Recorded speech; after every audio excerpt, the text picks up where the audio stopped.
Hello friends, કેમ છો બધાને ભાવથી જય સ્વામિનારાયણ, જય શ્રી કૃષ્ણ, રામ રામ. તો ઉકળાટ બહુ થઈ રહ્યો છે.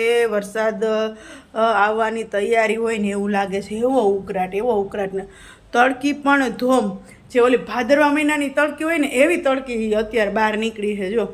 અને આજ આપણે છે ને બનાવવાનું છે જમવામાં બાજરાના રોટલા અને પંચરત્ન દાળ. હવે પંચરત્ન દાળમાં એકાદી દાળ ઘટતી હશે તો ચલાવી લેશું, પણ કોશિશ કરીએ છીએ આમાં બરણીઓમાં જોઈને કે પંચરત્ન દાળ માટે 5 ટાઈપની દાળ મળી જશે ઘરમાંથી, નહીંતર પછી લેવાની આળસ છે. પણ બનાવવાની છે દાળ અને બાજરાના રોટલા અને ફોદીનાની ચટણી તો છે જ. તો હાલો ફટાફટથી રસોઈ વળગી જાય અત્યારથી. તો હાલો આપણે 5 ટાઈપની દાળ છે ને ભેગી કરી અને બાફવા મૂકી દઈએ.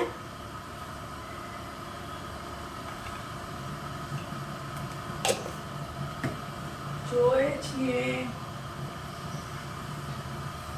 ચાલો, આ મગની દાળ છે, આ ચણાની દાળ છે, આ તુવેર દાળ છે, પછી અડદની દાળ અને અડદની દાળ છે. આપણે 4 દાળ છે. પંચરત્ન દાળ કરવાની છે, પણ એક દાળ ઘટે છે, પણ આપણે ચલાવી લેવાનું છે. એટલે આ બધી મોટી દાળ છે ને આમાં નાખી દેવાની. ચાલો, એક પછી એક. ના મળી ગઈ. આ એક છે ને આ છળી દાળ છે, પણ એ નથી નાખવી છળી દાળ. અને એક આપણે આ ચણાની દાળ, પછી તુવેરની દાળ છે ને વધારે નાખશું, એ 2 મુઠ્ઠી નાખશું. અને અડદની દાળ. ચાલો, હવે આ પંચરત્ન દાળ છે ને તો એમાં આ દાળ પણ નાખી દઈએ. આ દાળ તો છે છળી દાળ જ છે, પણ તોય આપણને એમ થઈ જાય કે આપણે પંચરત્ન દાળ જ બનાવી છે. ચાલો, થઈ ગયું. તો આ 5 ટાઈપની દાળ આપણે આમાં ભેગી કરી અને હમણાં જો બાફવા મૂકી દેવાની છે. એટલે આપણે સાઈડમાં કામે થતું થાય અને દાળ પણ બફાતી જાય, બધું કામ થઈ જાય. ઓકે,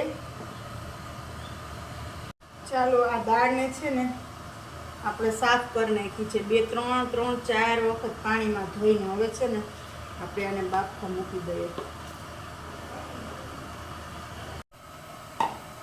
એ આવો રૂપલ બેન, બસ જો દાળ ભાતનું કુકર મૂક્યું. એ સોનલ બેન, એ આવો રૂપલ બેન, શું કરો છો? બસ જો દાળ ભાતનું કુકર મૂક્યું, તો થોડાક મને આપજો ને. એ સોનલ બેન, એ આવો રૂપલ બેન, શું કરો છો? બસ જો દાળ ભાતનું કુકર મૂક્યું, તો થોડાક મને આપજો ને. તો આપણી દાળ તો બફાઈ ગઈ છે, અને પણ મને એમ થયું કે વચ્ચે છે ને આ રોટલા કરી નાખો, એટલે મેં મસ્ત રોટલા 2-3 બનાવી નાખ્યા છે દાળ ભેગા ખાવા માટે. અને દાળને છે ને રોટલા થઈ જાય ને પછી વઘારવાની છે, કારણ કે અડદની દાળ હોય કે ગમે એ દાળ હોય એના ભેગા રોટલા જ તમને મજા આવે ખાવાની. તો જો આપણે આ સરસ મજાના ફટાફટથી રોટલા બનાવી નાખીએ અને પછી દાળ વઘારીએ, એટલે દાળ પણ ગરમ રહે અને રોટલા થોડાક ઠંડા થઈ જાય.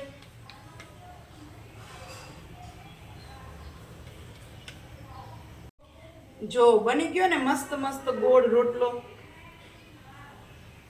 ચલો, આવા 3-4 રોટલા બનાવવાના છે.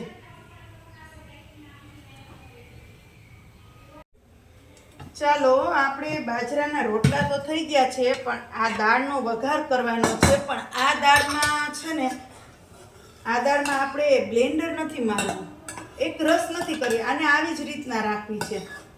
આવી રીતના દાળ રાખશું ને એટલે આમ મસ્ત થઈ જશે. આપણે બધું શું ને એક રસ ક્રશ કરી નાખીએ ને તો એમ થાય કે આ કઈ દાળ છે.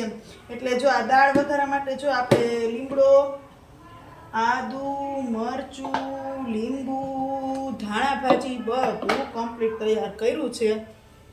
હવે ફટાફટથી એકમાં આપણે ક્રશ કરીએ. ટમેટું નથી નાખવું કારણ કે ટમેટું જો ને આ લીમડો નાખી દે. ટમેટું નાખશું ને તો અમારે ઓમભાઈ નહીં ખાય. એટલે જો આદુ ખમણી નાખું ફૂલ. આપણે મોસ્ટલી આપણે છે ને બધી દાળને ક્રશ કરી નાખતા હોઈએ છીએ દાળ ભાતની ને, પણ અહીંયા છે ને મેં એમનેમ રાખી છે એને જે કેમ બાફેલું શાક હોય એની જેમ જ, અને પછી આપણે છે ને એનો વઘાર કરવાનો છે. એટલે એનું દેખાવમાં પણ અને ઓમે ટેસ્ટમાં પણ તમને આમ ચમચી ભરીને ખાવ ને તો તમને એમ બધી દાળનો અલગ અલગ ટેસ્ટ આવે. ઓલું તમે છે ને ક્રશ કરી નાખો ને તો એ દાળનો તમને એટલું બધું આમ જે જોઈએ ને એટલું ટેસ્ટ ન આવે. એટલે આજ વખતે આપણે છે ને અલગ રીતે જ બનાવવાની છે. બધા ભલે ક્રશ કરતા હોય, આપણે ક્રશ કરવાની થતી નથી. ચલો આમાં હવે મરચું સુધારી નાખીએ.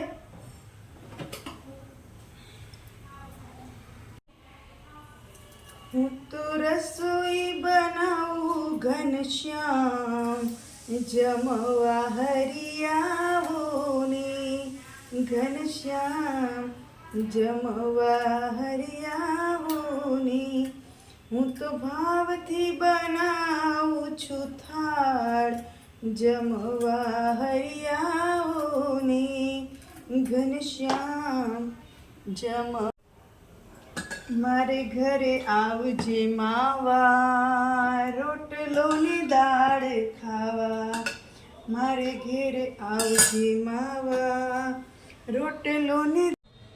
તો સારું ચાલો આપણું તેલ આવી ગયું છે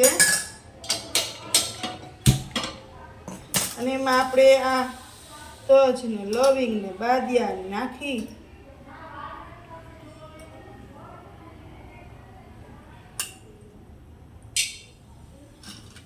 મારે ઘરે આવજે વાલા, રોટલો ની દાળ ખાવા. આમાં હિંગ નથી નાખી, ભગવાનને ધરવું હોય ને એટલે હું હિંગ, લસણ, ડુંગળી યુઝ નથી કરતી. આમાં હળદર નાખીને ખાલી વઘાર જ કરું. જો થઈ ગયું ને મસ્ત. આપણે હિંગ નથી નાખવાની, પ્રભુને ધરવું હોય ને એટલે આમાં હિંગ ને લસણ એવું ના નાખીએ તો વધારે સારું. જો મસ્ત મસ્ત થઈ ગયું છે. હવે બધી દાળ આમાં ઉકળવા મૂકી દઈએ એટલે આપણી દાળ રેડી થઈ ગઈ. બાજરાનો રોટલો ને પંચરત્ન દાળ. તો ચાલો આપણે મસ્ત મસ્ત પંચરત્ન દાળ, બાજરાનો રોટલો, ભરેલું મરચું, ફોદીનાની ચટણી ને છાશ ભગવાન માટે થાળ તૈયાર થઈ ગયો છે. ભગવાનને જમાડી અને આપણે હવે આજે મસ્ત મસ્ત થાળી જે દેશી ખાણું છે, પહેલાં તો આવું જ હતું ને બધું, તો જમી લઈએ. અને તમે મને કહેજો કે કેવી બનાવી છે મેં આ પંચરત્ન દાળ. એ કમેન્ટમાં કહેજો કેવું બન્યું ને કેવો લાગ્યો આ વિડીયો. કમેન્ટ જરૂર કરજો એટલે મને એમ થાય કે નહીં કદર કરે છે લોકો એમ.